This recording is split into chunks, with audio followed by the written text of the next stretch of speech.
Kitab Tarikh Ibnu Hisham, salah satu rujukan dalam dunia Islam tentang sejarah Nabi kita Muhammad SAW. Dan di pembahasan yang lalu kita akan menyelesaikan tentang serangan tentara bergajah. Dan bahasan kita pada malam hari ini jemaah, kita akan balik lagi ke belakang. Jadi kalau tentara bergajah itu melakukan penyerangan, artinya Rasulullah sebentar lagi lahir, kita akan pakai plot mundur, ya. Kita akan kaji kakek-kakeknya Nabi SAW. Ngaji sirah itu harus gitu, jemaah. Jangan sampai kita ngaji Nabi Muhammad, kakeknya nggak tahu, nasab beliau tidak kita hafal. Nah, kita akan memisahkan tidak semuanya kakeknya Rasulullah, karena kakek-kakek beliau ini banyak sekali jemaah. Saya akan sebutkan nasabnya dan nanti akan kita bahas sebagiannya. Nabi kita Muhammad SAW adalah Muhammad Rasulullah bin Abdullah bin Abdul Muttalib bin Hashim bin Abdi Manaf bin Qusay bin Kilab bin Murrah bin Ka'ab bin Lu'ay bin Ghalib bin Fihr bin Kinana bin Khuzaimah bin Mudrika bin Ilyas bin Mudar bin Nizar bin Ma'ad bin Adnan bin Ad bin Udad bin Muqawim bin Nahur bin Ya'rub bin Yashjuk bin Nabat bin Ismail bin Ibrahim bin Azar bin Nahur bin Sharuh bin Ra'un bin Falah bin Aibar bin Shalah bin Arfaqshad bin Sam bin Nuh alaihissalam bin Lamak bin Matushalah bin Idris alaihissalam bin Yar bin Mahlail bin Qainan bin Yanish bin Shis bin Adam alaihissalam. Ini nasabnya Nabi kita SAW sampai kepada Nabi Adam. Nanti kalau saya salah tolong dikoreksi, saya salah. Itu saya hafal sejak kecil, mungkin insya Allah salah. Hadirin yang dimuliakan Allah, hanya nasab Nabi ini nanti dibagi menjadi tiga. Dibagi jadi tiga bagian. Bagian pertama yang disepakati kesahihannya. Ulama tidak ada berbeda pendapat, ini sepakat. Yaitu apa? Nasabnya Nabi kita Muhammad dari ayah Abdullah sampai Adnan. Jadi 21 nasab ini ulama tidak ada berbeda pendapat dan sepakat itu sahih menurut ilmu nasab. Karena bisa dilacak itu sampai Adnan. Nah, dari Adnan sampai Ibrahim, sampai Nabi kita Ibrahim itu diperbeda pendapatkan oleh para ulama. Ada beberapa nama-nama yang beda disebutkan. Bahkan nanti ada tambahan nasab. Kalau versi Ibnu Hisham sama Ibnu Ishaq itu ada perbedaan. Sama Imam Al-Waqidi ada perbedaan. Ada yang menyangka ini beda nama nih. Atau ada yang menjadikan julukan, misalnya nih Wartono, panggilannya misalnya Tono. Nah, ini satu orang gitu, tapi dijadikan dua. Nah, dari Adnan sampai Ibrahim ada perbedaan penyebutan. Kemudian dari Ibrahim sampai Nabi Adam alaihissalam disepakati ada bohongnya, ya, karena nggak mungkin bisa dipastikan. Sehingga kalau penyebutan dari Ibrahim sampai Nabi Adam alaihissalam itu susah untuk bisa dipastikan, karena manusia itu sudah jumlahnya sangat susah dilacak, ya. Mungkin pakai ilmu tes DNA ya, atau apa gitu. Nah, hadirin dimuliakan Allah Subhanahu Wa Taala, dari kakek-kakek Rasul SAW ini yang jadi tiga bagian, kita tidak akan mengkaji semuanya karena tentu waktunya akan habis nanti. Waktunya sih cukup, tapi jemaah semua sudah keburuan meninggal ini. Ya, karena kalau bahas Nabi itu, Nabi aja 25 Nabi itu yang disebutkan dalam Al-Quran. Kita akan membahas dari Nabi Ibrahim dulu. Ya, Nabi Ibrahim, karena kalau mau loncat ke kakek yang lain agak bingung, karena semuanya itu berkaitan sama Nabi Ibrahim. Nabi Ibrahim ini bapaknya para nabi, nabi-nabi Bani Israel sumbernya dari Ibrahim, nabi yang di Mekah termasuk Rasulullah juga dari Ibrahim. Sehingga kita Ibrahim kita bahas sekaligus dengan Nabi Ismail, baru nanti kita bahas kakek Rasulullah yang terkenal seperti Khuzaimah. Ya. Jadi Khuzaimah itu laki-lakinya. Kalau di Montan, termasuk santri di pesantren saya itu ada Khuzaimah perempuan. Ya. Maisaroh itu juga laki-laki atau perempuan? Perempuan. Tapi kalau di Indonesia, perempuan? Enggak. Di Indonesia perempuan. Kalau di Arab Maisaroh itu kalau di absen Ahmad hadir, Maisaroh hadir, itu berewokan Maisaroh. Di kita aja kan dikira nama perempuan, di sana nama laki-laki. Termasuk Huzaimah itu nama laki-laki. Nanti kakek beliau namanya Huzaimah, kita akan bahas. Usai juga dikenal, Usai bin Kilab ini dikenal juga, kita akan bahas sedikit. Kemudian Quraisy, kakek Nabi Quraisy yang nanti jadi nama suku, kita akan bahas beliau. Kemudian kita juga akan membahas tentu kakek beliau Abdul Muthalib, Abu Thalib baru Rasul SAW. Masih panjang, sabar. Baik, kita awali dari Nabi Ibrahim. Kita tidak akan tuturkan secara runut, kita hanya akan bahas kaitannya beliau ketika sudah ada di Mekah. Nabi Ibrahim ini bukan orang Arab, beliau aslinya orang Babilonia, orang Irak. Beliau berdakwah di sana, kisahnya beliau mendakwahi masyarakat Babilonia sampai ada sengketa sama Raja Namrus, ya, sampai beliau kemudian hijrah ke Palestina. Nah, hijrah di Palestina, beliau ketemu dengan seorang wanita yang disebut dalam beberapa riwayat tidak ada wanita yang secantik Sarah. Akhirnya beliau menikah dengan Siti Sarah. Begitu berdakwah di Palestina, menikah dengan Siti Sarah, sekian lama tidak diberikan anak. Nabi Ibrahim mulai minta anak. Ya Allah, berikan anak keturunan. Karena anak ini penyambung nasab, penyambung sujud kepada Allah Subhanahu wa taala. Sampai enggak punya anak, itu sangat disayangkan. Minta Nabi Ibrahim. Buru-buru dikabulkan. Buru-buru diberi oleh Allah anak, justru dimutasi, pindah tugas. Kemana? Ke Mesir. Maka beliau koper bersama istrinya berdakwah ke negeri Mesir. Di Mesir beliau berdakwah, hanya kemudian ketemu dengan raja yang zalim, punya kelainan seksual. Nah, ini jemaah dimuliakan Allah, kisah-kisah para nabi ini juga dituturkan dalam versi orang-orang Nasrani dan orang-orang Yahudi. Jadi Nabi Ibrahim ada versi orang Yahudi, Nasrani ada di kitab Injil dan Taurat ada. Kalau pakai luar nggak apa-apa, karena kita nggak bicara Kristen sama Yahudi hari ini, kita bicara Nasrani dan Yahudi. Ya. Itu ada, Ibrahim ada, Sulaiman juga ada. Ya, nanti Nabi Yakub ada, semuanya ada. Cuma nanti versinya beda. Nah, versi Nabi Ibrahim jemaah, kalau versi ahli kitab, Ibrahim itu berbuat jahat kepada istrinya. Kenapa jemaah? Dia sengaja menjerumuskan menjerumuskan Sarah untuk digoda, disukai oleh Raja Mesir. Raja Mesir itu kalau versi ahli kitab namanya Abimelek. Kalau di versi Islam tidak disebutkan, hanya Raja Mesir aja. Nah, Abimelek ini suatu saat nanya ke Ibrahim, Abraham kalau versi mereka, ini siapa? Nah, mungkin lagi ada kesal sama istrinya atau apa, dia ngomong ini saudariku. Gara-gara Ibrahim mengatakan demikian, Abimelek akhirnya naksir kepada Sarah. Kamu orang cantik luar biasa. Akhirnya dia berusaha merebut Sarah dan kemudian menodai kesuciannya. Karena perbuatan inilah Abraham kemudian dihukum oleh Tuhan versi mereka. Karena dia sudah menjerumuskan istrinya sendiri untuk dinodai oleh orang lain. Hadirin dimuliakan Allah, kalau versi Islam tidak demikian. Kalau versi Islam, dan memang ini yang benar karena berdasarkan wahyu, Abimelek ini punya kelainan seksual. Dia menyukai istri-istri orang. Karena dalam logika dia, perempuan cantik kalau belum menikah itu berarti belum laku. Jadi kecantikannya belum diakui, Pak. Ya. Makanya dia pikir kalau perempuan udah cantik itu udah nikah, dan kalau sudah nikah udah laku, itu berarti cantik beneran. Dan dia berusaha merebutnya. Maka ketika dia nanya, ini siapa nih perempuan ini? Kamu cantik Sarah. Kata Ibrahim, ini saudariku. Dengan harapan apa? Abimelek tidak ganggu istrinya karena saudarinya. Makanya kan Sarah sempat protes, wahai bapakku Ibrahim, wahai suamiku Ibrahim, kenapa kau mengatakan itu? Kenapa kau bohong kalau bahasa kita kan? Apa kata Ibrahim? Aku tidak bohong. Sesungguhnya engkau adalah saudariku dalam iman. Di negeri ini tidak ada orang beriman kecuali kita berdua. Nah, ini namanya kalau dalam istilah terminologi fikih, tauriyah. Tauriyah itu kayak bohong tapi nggak bohong.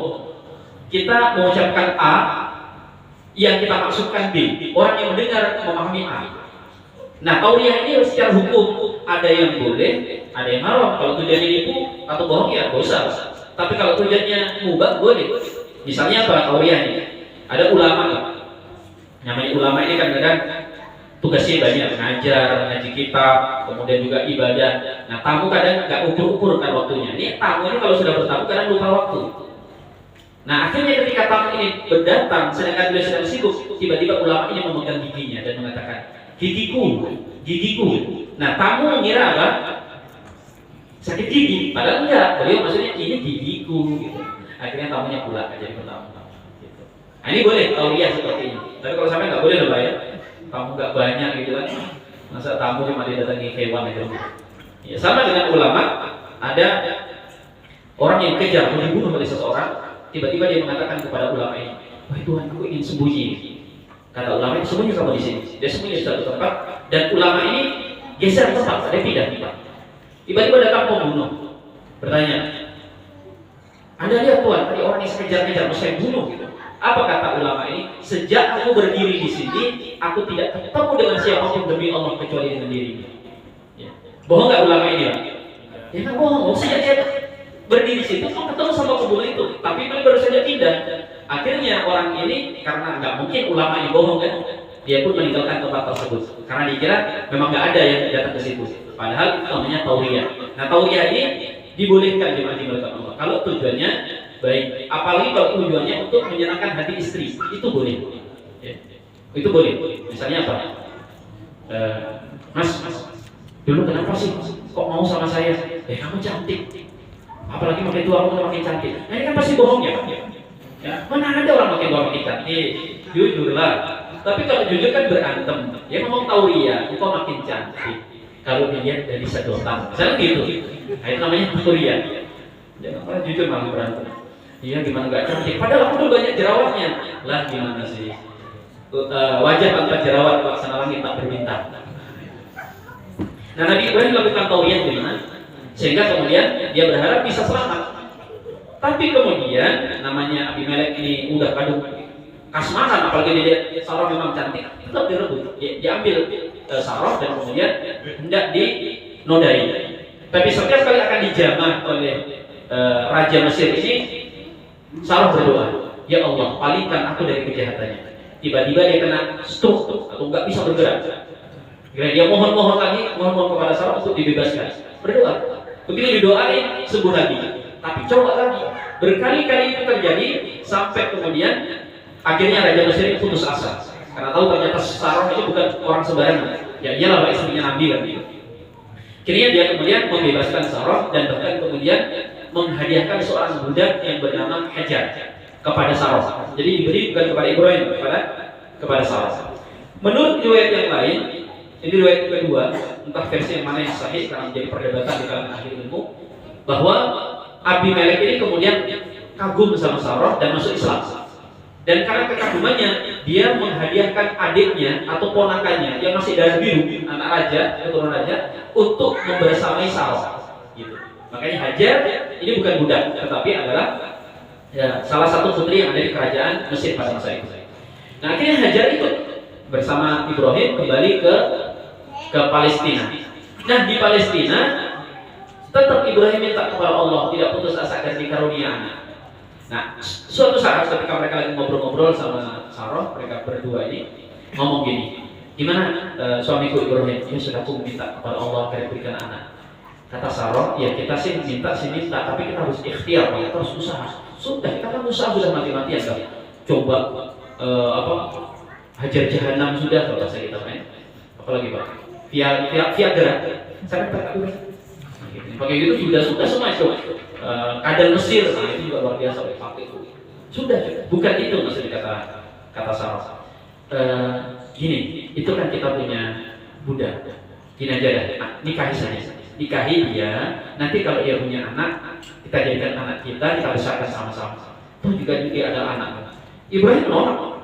Ibrahim nggak mau, mengasih aku cintaku hanya kepadamu aja. Dipaksa, udah nggak apa-apa. Dipaksa, bayangin, suaminya nggak mau, istrinya maksa. Kalau sampai gimana ceritanya? Udah dilarang, udah diancam, jentil lagi masih kan. Nah akhirnya karena dipaksa, kata Ibrahim, udah lah, gimana lagi mau namanya dipaksa, nggak enak juga kan kalau hadiah, kalau rezeki. Karena dinikahi. Begitu nikah dengan Hajar, dan benar kemudian dikaruniai kehamilan Hajar ini dan kemudian lahir dari Hajar ini Ismail. Dan tidak lama kemudian Sarah juga hamil dan kemudian melahirkan Nabi Ishaq alaihissalam. Nah makanya di Mesir itu termasuk di daerah Arab di Syria itu ada kayak macam apa ya, keyakinan, bukan keyakinan sih, kayak semacam pemio gitu. Kalau istri itu susah hamil, itu biasanya supaya cepat hamil dipancing kayak gitu tuh. Ada ibu kan belakang. Kamu berani nggak dia bagaimana? Ya, tapi di sana kan, sampai bukan orang Mesir, bukan orang Syria. Nah ini dimuliakan Allah. Kisah kemudian berlanjut panjang, kita skip aja. Terjadi kecemburuan. Sarah cemburu kepada Hajar. Ya, cemburu wajar. Makanya kalau kita lihat istri kita cemburu, itu wajar. Istrinya Nabi aja berantem satu-satu sama lain. Cemburu itu luar biasa. Makanya Nabi mengatakan wanita itu kalau sudah cemburu nggak bisa bedakan antara bawah lembah sama atas gunung. Kan bahaya kalau nggak bisa bedakan. Ya. Kalau cemburunya itu ke istri-istri sesama istri, nah itu wajar, Pak. Yang repot cemburu ke istrinya orang, atau nanya orang. Istri Rasulullah kan cemburu satu sama lain. Nah ini dimulai Allah. Sarah si cemburu. Saking cemburunya bahkan dia bersumpah mengatakan begini. Demi Allah, aku akan potong-potong tubuhnya Hajar. Wah, apa jatuhnya? Mutilasi. Sadis juga ya, orang soleh luar biasa, Sarah luar biasa, punya karomah, mau diganggu orang, doain stroke. Sampai kalau diganggu orang, kira-kira doain jadi apa orangnya? Tambah marah kan, tambah rajin ganggunya. Ini orang luar biasa. Itu masih seperti itu kalimatnya keluar. Aku akan potong-potong tubuhnya. Tapi yang namanya orang cemburu, kalau udah cemburunya hilang kan hilang juga. Apalagi perempuan kalau lagi marah. Selesai sudah. Begitu dia reda marahnya, nyesel. Ya Allah, kok segitunya aku mengatakan gitu. Iya, Ibrahim juga nasihat itu kan adikmu juga. Kamu juga nyuruh dulu nikahin. Nyesel lah, minta maaf, nangis-nangisan. Tapi kemudian sumpah tetaplah sumpah. Jadi bedanya syariat kita sama syariat umat terdahulu, Pak. Sumpah sama-sama penting. Melanggar sumpah itu dosa besar. Cuma kalau kita hari ini ada tebusannya, namanya kafarat sumpah. Itu fikih bahasanya, silakan dikaji sama Ustaz ngajar fikih. Ada cara nebus sumpah. Tapi umat dahulu sumpah itu nggak bisa ditebus kecuali dilaksanakan. Puyet Ibrahim kan? Gimana cara motongin istri kan? Akhirnya dapat info dari Jibril agar Sarah itu melubangi telinganya Hajar. Jadi dilubangi telinganya kanan kiri, dan kemudian setelah dilubangi oleh Hajar, telinga Hajar dilubangi oleh Sarah, diambil emas kemudian dikasih anting-anting. Akhirnya katanya ya itu dulu awal mula anting-anting untuk kaum perempuan. Ya. Menurut sebagian riwayat seperti itu. Jadi dilubangi sambil nangis, Sarah sambil nangis. Ini sedih atau malah romantis ya? Jadi adik-adiknya dilubangi sambil nangis, nanti boleh pasang anting-anting. Setelah terjadi peristiwa itu, Hajar nyesal. Sarah nyesal, minta maaf ke Hajar. Mereka sudah baikan, tapi kemudian turun perintah dari Allah agar Ibrahim memisahkan istrinya. Sebagai bentuk hukuman mungkin oleh Allah atau ujian. Dan orang beriman itu ujian begitu. Istrinya harus dipisahin. Dan yang diputuskan untuk dipisahin, dipindah adalah Hajar. Akhirnya Hajar juga pergi. Semuanya sedih. Ibrahim sedih karena dia harus meninggalkan istrinya Sarah. Sarah sedih kehilangan suaminya dan juga adik sepupu. Bukan ya? Adik apa namanya? Kalau saya menyebutnya adik apa? Siapa ini? Pak Soleh? Enggak ya? Adik Madu ya? Apalah gitu. Sedih kehilangan. Hajar juga sedih Pak karena meninggalkan Sarah. Baru dia baikan udah pindah. Dan bisa kita bayangkan perpisahan itu Ibrahim bawa anaknya yang masih merah ya, bersama istrinya menempuh perjalanan ribuan kilometer. Dan yang ditinggalkan istrinya juga baru melahirkan. Bayinya juga masih merah. Berangkat.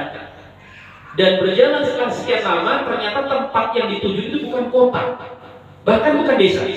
Tempat yang disebutkan dalam Al-Quran wadin ghairi dizar'in, di penyifatan Al-Quran, lembah yang tidak ada tanaman-tanaman di situ. Jadi jangankan makhluk hidup, pohon, ranting kering aja nggak ada ranting kering di situ. Begitu tiba di tempat itu, jemaah dimuliakan Allah, belum selesai ujian Allah kepada Ibrahim dan keluarganya, turun perintah lewat Jibril agar Ibrahim meninggalkan istrinya di tempat tersebut. Coba kita dulu menderita-menderitanya baru nikah, gimana? Paling istri ditaruh di kontrakan sempit, kan gitu kan ceritanya, atau di kolam, gitu kan, numpang sama mertua gitu. Ini di lembah tak bertuan. Dan Ibrahim begitu turun perintah, nggak disuruh balik ke istri pertama, tapi disuruh berdakwah di negeri yang lain. Dan nggak terlacak di mana Ibrahim berdakwah kali itu. Nah, Hajar fitrahnya manusia, walaupun ini didikannya Nabi, istrinya Nabi, ya kaget lah. Maka dia lari ngejar suaminya. Mau kemana Ibrahim? Ibrahim katakan, aku nggak tahu. Aku diperintahkan oleh Allah meninggalkan kamu di sini dan aku pergi. Kejar dia, mau kemana Ibrahim? Nggak bisa jadi Ibrahim. Akhirnya Hajar pindah pertanyaan. Dia mengatakan, huwa amrun alladhi amara Allah ya Ibrahim. Apakah ini perintah yang memang Allah perintahkan kepada kamu Ibrahim? Ini bukan inisiatif pribadi Anda kan? Kata Ibrahim, ya ini perintah Allah. Itu sudah barang tentu. Maka tersenyumlah Hajar dan dia mengatakan, idan lan nudayyi'una. Kalau demikian, enggak usah khawatir suamiku. Allah tidak akan menyanyiakan kami di sini. Jawabannya sudah jadi aneh. Kalau tadi jawabannya, pertanyaannya minta jawaban untuk dirinya kan? Nasib saya gimana kok dia tinggal di sini? Tapi begitu tahu kalau ini keputusan Allah, justru Sarah Hajar ini mengatakan begini, tenang suamiku, kamu gak usah khawatir meninggalkan kami di sini. Kalau Allah yang nyuruh, kita pasti dirawat dan dijaga oleh Allah. Justru memberikan ketenangan kepada suaminya meninggalkan. Luar biasa ya, kalau istri soleha seperti itu. Kita ditinggalkan dan kita tahu bersama kisahnya panjang sekali sampai kemudian ditemukannya sumur Zam-Zam. Ya, ditemukan sumur Zam-Zam dan kisahnya jemaah itu Hajar lari-lari kan nyari air itu, lari ke sana, lari ke sini, sampai kemudian setelah lari ke sana dan nggak berani jauh karena meninggalkan bayinya. Bayinya dibawa juga nggak mungkin karena dibawa terik matahari. Ismail ditendang. Akhirnya setelah 4 penjuru mata angin coba dilacak oleh Hajar dan tidak ada air, berhentilah nangis enggak. Hajar kemudian cuma bisa lari dari satu tempat ke tempat yang lain yang namanya Safa dan Marwah yang kemudian jadi ibadah sa'i. Menurut kisah ustaz-ustaz kita itu kan lari-lari sudah 7 kali ya. Katanya Hajar itu di Safa lihat di Marwah ada genangan air. Apa namanya? Fata Morgana ya. Fata Morgana gitu di tempat kering ada air. Lari ke sana. Begitu di sana lihat Fata Morgana di sebelah sini. Itu menurut kisah sebagai ustaz-ustaz kita. Tetapi guru kami para ulama-ulama ketika menjelaskan riwayat itu memang bukan begitu. Hajar itu melakukan itu karena hanya itu bisa dilakukan. Beliau tidak mau berpangku tangan, harus usaha. Walaupun usaha itu tidak qadari. Qadari itu apa? Tidak logis gitu kan. Orang kan lapar, ya supaya nggak lapar makan. Orang ngantuk supaya nggak ngantuk tidur kan gitu. Tapi kalau tidak ada yang nggak bisa, ada yang tidak bisa diperbuat lagi, jangan tidak perbuat aja. Nah ini pelajaran jangan bahwa ada yang namanya tawakal. Bab tawakal itu menyerahkan urusan kepada Allah. Jadi kita pasrah apapun keputusan Allah kita terima. Nah kita sering menyalahartikan arti tawakal. Tawakal itu meniadakan usaha. Udah nggak usah usaha lagi. Makanya ada mas-mas ya, tanya, mas kemarin sampai masih kontak-kontak kerja ini kerja itu, kok sekarang di rumah nganggur? Ayahnya Pak Ustaz, repot sudah kerja sekarang itu, saya kerja ini gagal, kerja itu ditipu orang, kerja ini masalah. Udah, saya tawakal aja di rumah. Ini bukan orang tawakal, Pak. Ini orang yang cacat tawakalnya. Bukan orang tawakal yang begitu. Atau orang, Bu, kenapa kok kemarin masih berobat ke sana kemari, sekarang kok nggak berobat lagi? Udah Ustaz, nggak ada sembuhnya saya. Udah saya tawakal aja kepada Allah. Ini bukti cacat tawakal. Tawakal yang benar menyerahkan urusan kepada Allah tetapi tetap berikhtiar. Ikhtiar yang benar berusaha sebaik mungkin tetapi tidak mengandalkan kepada hasil usaha kita, hasil diserahkan kepada Allah.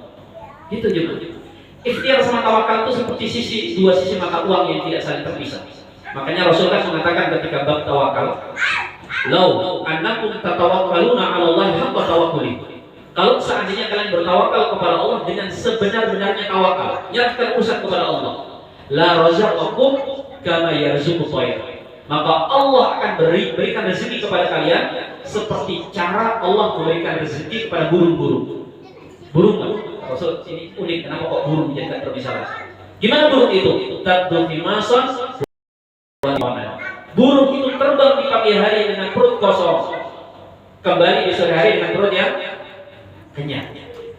Ini hadis ini cuma pendek, itu dijabarkan sampai 43 halaman oleh Al-Imam Ibnu Battal ya, dalam syarah hadisnya. Di antara penjelasannya gimana? Kenapa pakai burung? Ini Orang kan sering maknanya, udah berarti kalau tawakal itu nyerahkan kepada Allah, nunggu rezeki. Enggak begitu. Yang pertama Rasul menggunakan burung. Burung itu gambaran hewan yang malas atau hewan yang rajin. Ya. Rajin atau malas? Siapa yang punya burung? Enggak, ini ada burung di rumah. Ini ngaji bapak-bapak masih. Ya, ada burung. Burung itu cuma kalau pagi bangun, tuannya belum bangun aja, dia sudah bangun duluan. Kemudian kadang dia sudah dimandiin, tuannya belum mandi. Yang punya burung, saya punya tetangga itu, burungnya udah mandi semua, dia kan nggak mandi. Anjir burung itu, pagi-pagi sudah manggung, sudah bersuara. Rasul menggambarkan bahwa orang yang tawakal itu apa? Orang bersegera dalam amal. Bahkan dikaitkan dengan seorang muslim itu selalu mengawali kerjanya di waktu meruput, bukan pagi. Kalau pagi itu kita jam 6, jam 7, meruput, jam 5, jam 5 kalau perlu jam 4. Makanya Rasul mendoakan, Allah barik li ummati fi bukuriha. Ya Allah, berkahilah umatku di pagi-pagi harinya. Jadi siapapun yang ingin usahanya mudah, usaha apapun, nyari ilmu atau nyari harta, nyari jodoh atau nyari apapun, coba di subuhan. Termasuk nyari anak, coba jam malam nggak bisa, coba pagi-pagi. Percaya sama itu berkahnya luar biasa. Makanya seorang ulama mengatakan, ketika ditanya kenapa Anda punya harta yang lebih berlimpah dari yang lain, kenapa demikian? Karena dia kerja sama yang lain itu sama. Yang lain juga buka toko, dia juga buka toko, jam pulangnya sama. Apa kata beliau? Saya selalu mengeluarkan dagangan saya di pagi hari. Walaupun belum dijual, mungkin dikeluarkan dulu. Nah sama kita, ya. Kita kalau bisa usaha itu kita usahakan berkahnya di waktu pagi. Nah, burung itu rajinnya. Yang kedua, burung itu dikatakan tawakal kan bukan di sarang dan terbang, artinya ada usaha. Setelah usaha baru Allah kasih rezeki. Kan gitu cuma usahanya burung itu kan nggak kayak manusia aji mumpung gitu kan. Udah nyari makan secukupnya untuk anaknya, ya. Kan nggak ada pernah ada burung bawa tas kresek atau bawa karung gitu kan. Kenapa? Ini burungnya kelihatannya nanti dia kerja 2-3 hari, ya besok minggu libur gitu. Enggak, burung besok rezekinya serahkan kepada Allah. Luar biasa ya. Makanya para ulama-ulama kita itu seperti Al-Imam Abdullah bin Mubarak, setahun penghasilannya 180 ribu dinar per tahun. Satu dinar itu 5 juta. Nanti tolong dihitung itu nggak pernah bayar zakat. Kenapa? Ya itu tadi, beliau kalau ada hasil habis untuk sedekah, sisakan modalnya, kerja lagi untuk kebutuhan, habiskan untuk sedekah dan seterusnya. Nah, hadirin yang dimuliakan Allah, dari Hajar kita belajar tawakal. Hajar itu bisanya cuma lari-lari, udah saya lari saja. Saya harus tetap berusaha, nggak boleh saya berhenti. Barulah datang pertolongan Allah, keluar air Zam-Zam. Ya. Dan ulama sampai membahas saking berkahnya keikhlasan si Hajar ini tadi, air Zam-Zam dan sakinya dia diabadikan sampai hari ini. Hajar itu kalau kita baca kitab sejarah nggak banyak namanya disebut 2 kali, 3 kali, paling banyak 3 kali kitab sejarah. Tapi apa? Sampai hari ini beliau panen pahala. Setiap ada orang lari-lari di tanah suci, beliau dapat pahalanya. Bahkan bukan cuma itu, air Zam-Zam itu menjadi air keikhlasan. Ini kan ajaib. Ya. Saya dulu nggak mikir sampai segitu, sampai saya di tanah suci lihat masjid itu kan dikasih galon-galon, itu isinya cuma Zam-Zam. Kemudian begitu di Madinah Zam-Zam. Begitu saya tahu ternyata di Mesir ada Zam-Zam, di Indonesia diperjualbelikan kan air Zam-Zam. Ada lah ya toko-toko Zam-Zam. Walaupun hati-hati lah, karena ada Zam-Zam yang dari Tanah Abang. Itu ngambilnya dari Sungai Ciliwung gitu. Hati-hati, saya suruh tahu juga itu. Nah, ini dimuliakan Allah. Dari Hajar sekali lagi, yuk kita belajar tawakal. Dan Al-Quran mengajarkan itu. Nabi Musa itu kejepit, kepepet, dikejar sama Firaun. Perintah dari Allah kan sebenarnya cuma untuk lari, nggak ada perintah ini. Musa, itu lari ya sama kaummu. Ntar kalau plan A ini gagal, coba plan B. Kamu lari ke pelabuhan, nanti kalau di pelabuhan kapalnya belum buka, kamu ke bandara. Kan nggak ada perintah gitu. Bandaranya belum ada. Makanya ketika lari mentok di pinggir laut, dikejar sama Firaun, kaumnya sudah putus asa. Ya Allah, habis kita Musa, itu dipakai acara lari-lari segala, ujung-ujungnya ditangkap. Apa kata Musa? Kalla inna ma'iya rabbi sayahdi. Tenang saja, gak usah khawatir. Yang bersamaku adalah Allah, dan Allah akan nolong saya. Dan benar jemaah, turun perintah dari Allah untuk membebaskan mereka dari pengepungan agar Nabi Musa memukulkan tongkatnya kemana? Ke laut. Dipukul, laut terbelah dan kita tahu bersama Musa selamat. Dari sini kita belajar. Apa hubungannya tongkat sama terbelah laut? Kira-kira tongkat ini bisa belah laut nggak? Tongkat bisa nggak? Bisa nggak kira-kira? Coba lah sekali besok hari Jumat, habis sholat Jumat dipinjam gitu, dipuntang bola, dipukul. Kalau direkam lah, siapa tahu fenomena kan? Terbelah. Siapa tahu ada hubungannya antara tongkat sama laut. Nanti paling dipotong orang diketawain saja.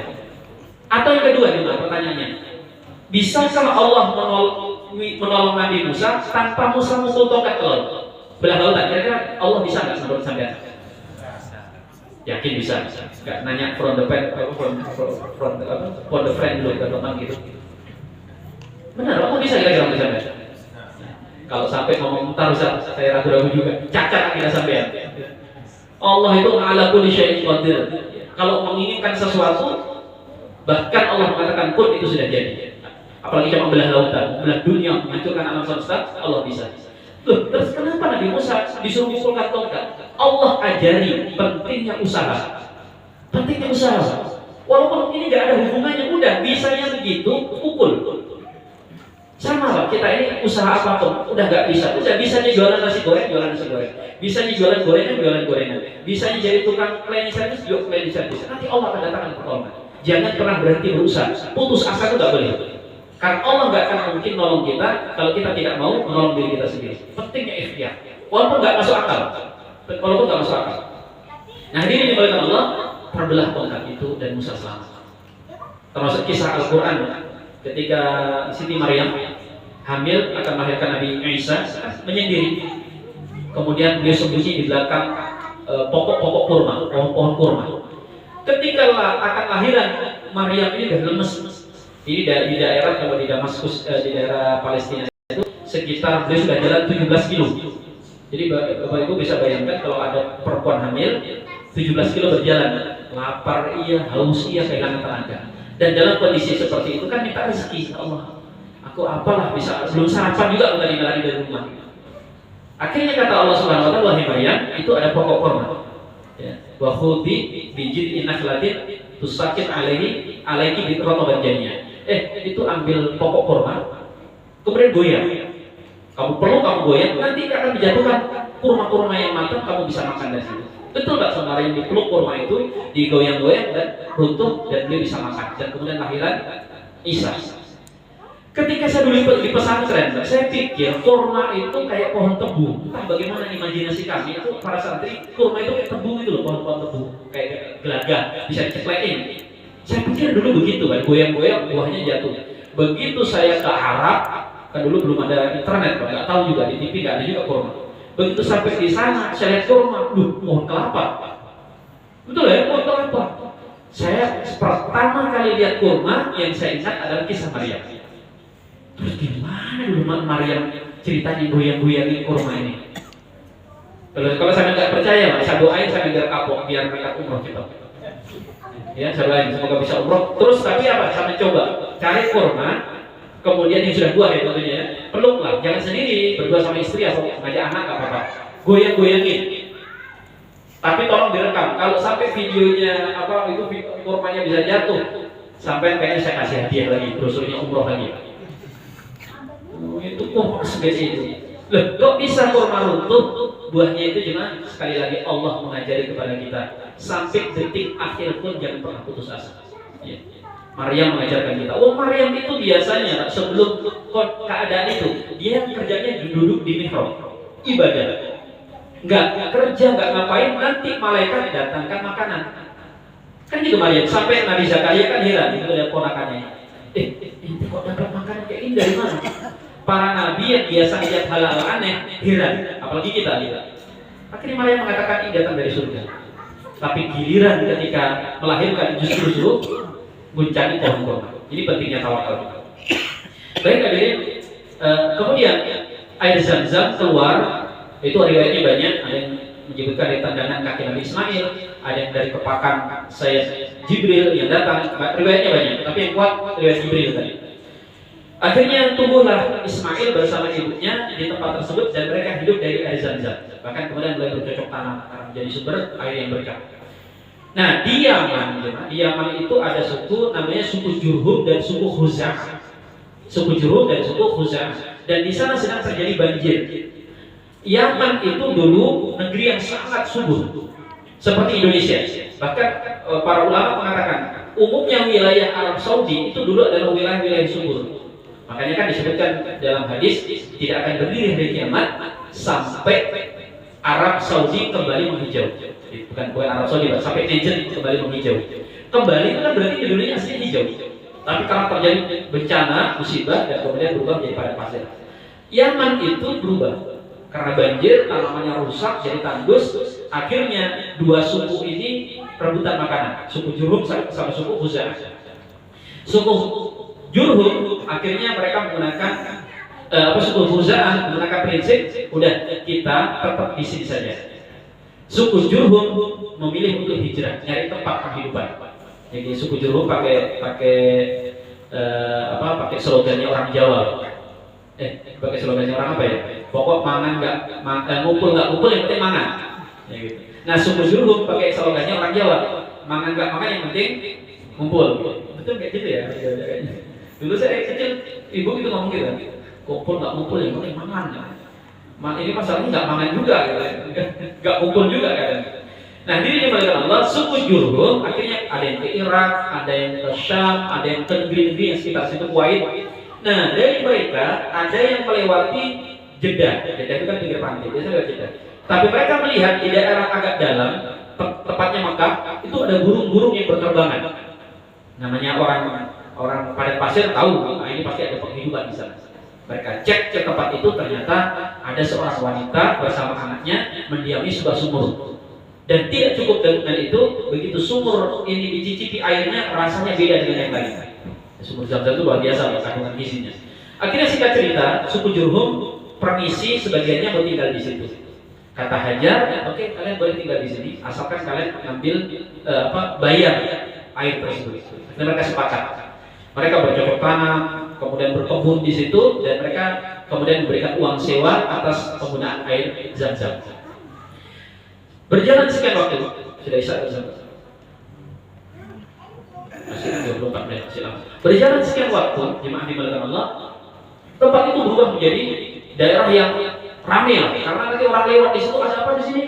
Kampung. Ternyata dicicipin makanannya enak lezat, tinggal di situ. Dan itu barokah daripada doa Nabi Ibrahim. Ya. Wahai ya Allah, warzuq ahlahu minas samarati man aman minhum billahi wal yawmil akhir. Ya Allah, berikan rezeki kepada anak keturunanku yang tinggal di Mekah ini dengan buah-buahan dan apapun yang mereka butuhkan. Makanya berkah Nabi Ibrahim itu apa aja di Mekah ada. Di Mekah itu pecel aja loh. Saya pikir pecel nggak ada, pecel ada. Durian itu ada, nggak bisa durian di sana aja. Kalau sekarang mungkin frozen kan. Dulu tahun 90-an, awal 2000-an itu susah nyari kayak gitu itu ada.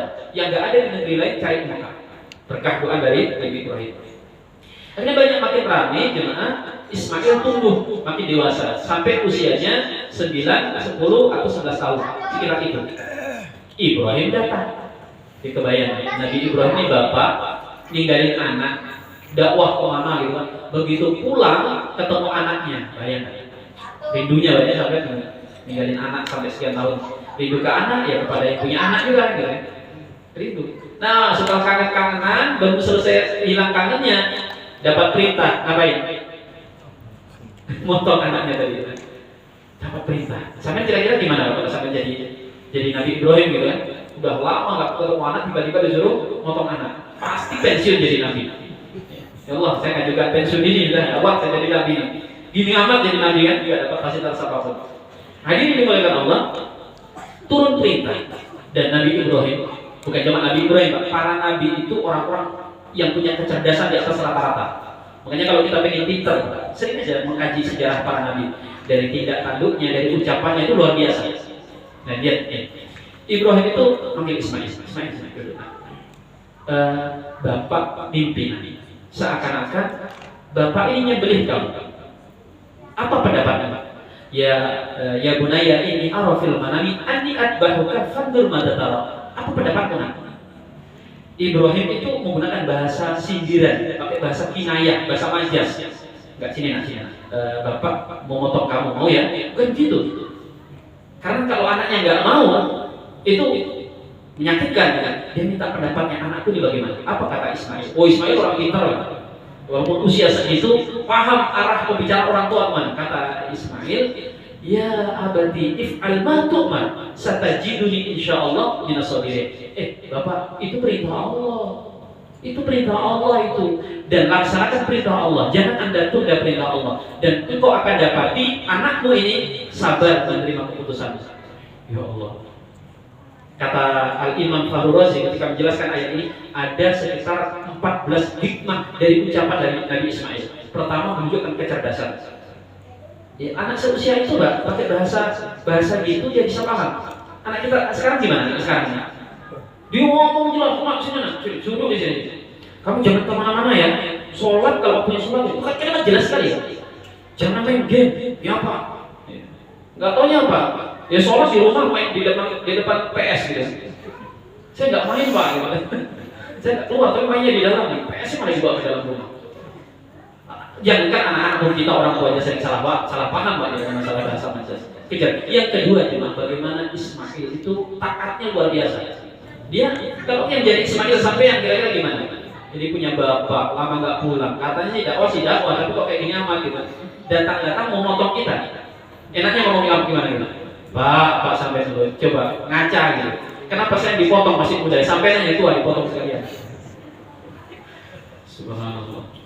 Akhirnya dua anak beranak ini gunakan siasat. Jangan sampai ibunya tahu, istrinya tahu Ibrahim. Kira mereka merencanakan untuk ya mungkin pamitnya mancing, atau jalan-jalan atau apalah. Mereka berangkat. Dan di sepanjang perjalanan itu, mereka sudah lolos dari jerat kegagalan kalau istrinya melarang. Tapi sepanjang jalan setan menggoda. Ibrahim, Tuhan macam apa coba nyuruh kamu ngomong anak itu? Gak masuk akal kayak gitu tuh. Udah gak usah disembah Tuhan kayak gitu. Lempar batu. Jangan lagi digoda lagi. Ismail, ingat gak bapakmu tuh? Lempar lagi. Akhirnya semua godaan setan gagal. Makanya lempar Ibrahim jadi lempar apa? Lempar jumroh. Di tempat dulu Ibrahim melemparin setan-setan di situ. Nah, hadirin dimuliakan Allah Subhanahu wa taala, ini enggak hikmah. Nabi-nabi itu kadang perintah mereka enggak masuk akal. Karena sesuai dengan iman mereka sudah imannya luar biasa. Tapi mereka patuh. Kita ini diperintah sama Allah semuanya masuk akal. Apa perintah Islam yang masuk akal?